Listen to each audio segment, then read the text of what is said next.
আজ তোমাদের দেখাবো ভীষণ সহজ উপায় একটা সুন্দর রেসিপি মাশরুম। জানি মাশরুম অনেকেই খায় না, বাট আমার কিন্তু মোস্টলি ভীষণ ফেভারিট।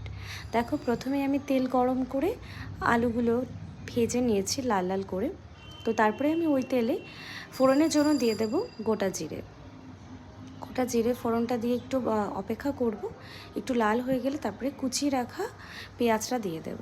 পেঁয়াজটা দেখো ব্রাউন করে আমি ভেজে নিয়েছি। তার মধ্যে আমি একটা পেস্ট দিয়ে দিয়েছি, আদা রসুন কাঁচা লঙ্কা আর কাঁচা জিরে।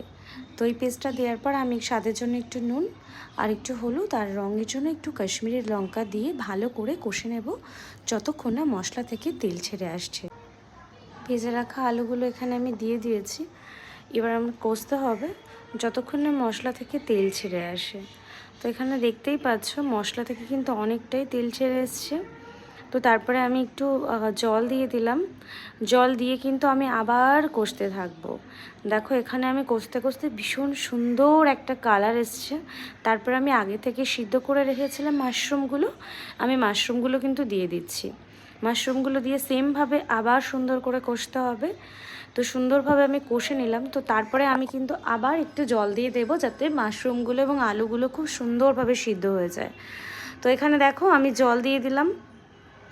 তারপরে দেখো জলটা শুকিয়ে যাওয়ার পর কি সুন্দর একটা কালার এসছে। ব্যাস ডান, আমার মাশরুম রান্না কেমন হয়েছে অবশ্যই জানিও।